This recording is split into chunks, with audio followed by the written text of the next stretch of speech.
This video is sponsored by you in our channel and in the description along with the Discord. The short of mantra is that despite all the words in her kit, she is effectively just an arse/element DPS. If you have Logos, Lappland alter, or plan to roll Pramanix alter, she is a skip. While she is incredibly strong in the right specific circumstances, she doesn't actually have the traits that make a metacaster meta. Skill 3 needs someone else to proc skills in her range so she can fire elemental nukes that bounce between enemies. In all the clips you will see of her separating each of the enemy's atoms individually, there is always many enemies in her range.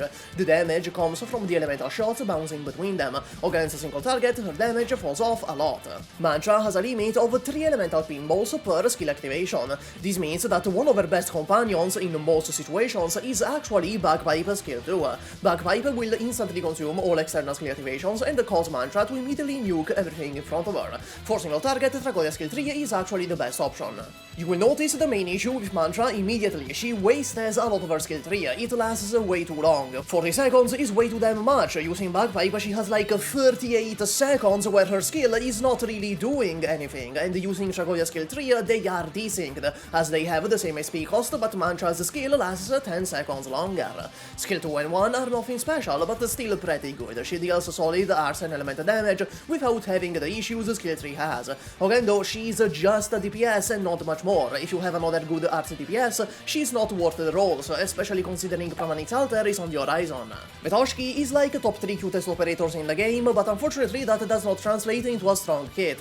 She is a juggernaut that heals half of her HP when her skills end. Thankfully, all of her skills have relatively short cooldowns and durations. She will heal every 13 seconds on skill 1 and 16 seconds on skill 2 at 2 times speed. Skill 1 is for tanking, skill 2 is for DPS. She is definitely a unit that exists. Technically, she's okay on paper, but not really worth the materials when you could spend those on someone like Spectre, for example. Snegurochka managed to achieve something I previously thought impossible. She is an agent, possibly top 5 best archetypes in the game, who is also somehow bad.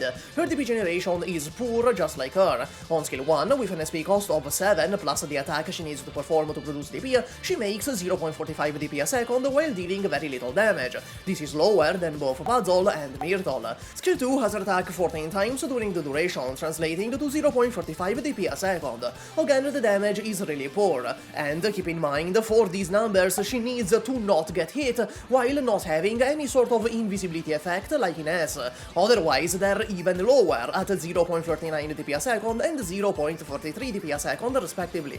Her only use ever is in the stages where you'd use Puzzle but don't have Puzzle or don't want to spend the materials to build Puzzle. Here's the members of usual thanks to Bar2D2X, Noel Runes, Damonte Glassford, Isar Kingas, and Azen, Nemotic, Melo Vishad, Giomine Spasmo, Zoro Mars Link, Delon Chef, Gincentuna, Vingo Ching, Iliod, Vinishad, Kiron Box, Flam, The Lord of Magic, UR Killer, Divius, Kino, Ninja, Apollo TQ, X102, Mr. Lerner, The Raptor, Mankind, Farol, Remix, Lupo, Sergio Alvarez, Boru Basha, Kernio Choir, Antonio 3, Sebistem, Sankenchi, Chromacham, 5Q, DZK, Genius Keeper, Selfer 7, Macho Sens, Ramon Hira, Lamendra, Pepper, Giugune, King of Harems, and the guy with 2 names, Sol Macho Gummy, bye.